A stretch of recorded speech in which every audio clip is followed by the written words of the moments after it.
राकेश, सबसे पहले मैं आपके पास आऊंगा, जानने की कोशिश ये कि आखिर आज की तारीख में जनता को क्या मतलब है इन मुद्दों से जिनका जिक्र बार बार किया जा रहा है। समाजवादी पार्टी के नेता अखिलेश यादव जिन्ना का जिक्र करते हैं, आप लोगों की तरफ से जिक्र होता है चंद्रगुप्त मौर्य और सिकंदर का।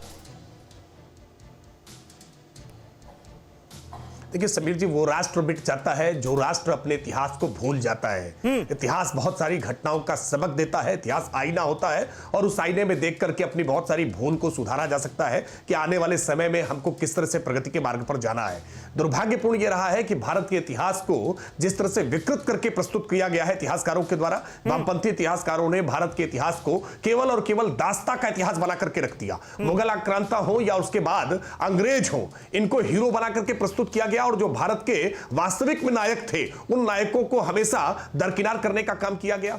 चंद्रगुप्त मौर्य के संदर्भ में जो टिप्पणी उत्तर प्रदेश के मुख्यमंत्री योगी आदित्यनाथ जी ने की, 2300 साल पहले इतिहासकारों ने यह जो लिखा कि जो युद्ध हुआ वो चंद्रगुप्त मौर्य और सेल्यूकस, जो कि सिकंदर का सेनापति था, क्योंकि सिकंदर की तब मृत्यु हो चुकी थी, सिकंदर के साथ डायरेक्ट लड़ाई चंद्रगुप्त मौर्य की नहीं हुई, सेनापति सेल्यूकस की लड़ाई चंद्रगुप्त मौर्य से हुई। तो आप कह रहे हैं कि यह गलत इतिहास लिखा गया है?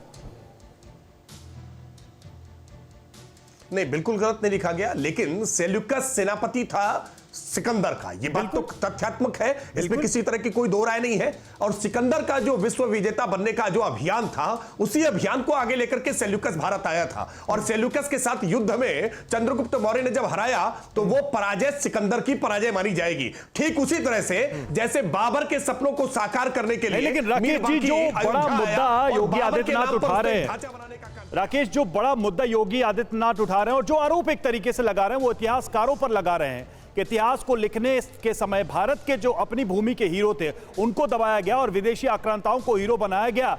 हमारे साथ अनुराग भदौरिया भी जुड़ा। अनुराग भदौरिया, चाहे जिन्ना हो चाहे चंद्रगुप्त मौर्य हो, अभी चुनावी मौसम में तो जनता महान है ना, जनता महान है। तो कोई जिन्ना को देशभक्त बताए और कोई चंद्रगुप्त मौर्य को महान बताए, उससे उत्तर प्रदेश के इस लोकतांत्रिक चुनाव के पर्व में क्या फर्क पड़ेगा?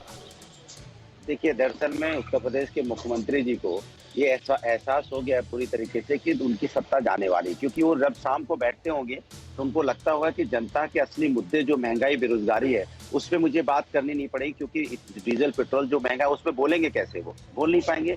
सरसों का तेल महंगा है 250 रुपए, बोल नहीं पाएंगे। शुरुआत तो आपकी तरफ से हुई ना, लेकिन सुन तो लीजिए मेरी बात, तो आपकी तरफ से वो नहीं, वो बोल नहीं पाएंगे। अब वो पता है क्या कर रहे हैं, इतिहास को तोड़ मरोड़ रहे हैं। वैसे सही कह रहे हैं, इतिहास झूठ नहीं बोलता है। सावरकर जी ने अंग्रेजों से माफी मांगी थी, वो भी इतिहासकारों ने और इतिहास में सच लिखा था, जिसको ये भी अच्छी तरह मानते हैं। तो भारतीय जनता पार्टी अब 2300 साल 500 साल पीछे, अब 2300 साल 300 साल, पता नहीं कितने साल पीछे जाने की कोशिश करी, लेकिन आज जो जनता भूख से तड़प रही है, बेरोजगारी से तड़प रही है, आत्महत्या कर रही है, इसके बारे में योगी जी चलिए ठीक है, वास्तविक मुद्दों की आप बात कर रहे हैं, लेकिन हम ये इस पर भी आएंगे, हम दूसरे मेहमानों से सवाल करेंगे कि वास्तविक मुद्दे आखिर कौन उठा रहा है इस वक्त जनता के सामने, जनता की आवाज कौन बन रहा है। अड़ी सोमवार से शुक्रवार शाम 6 बजे सिर्फ TV9 भारतवर्ष पर।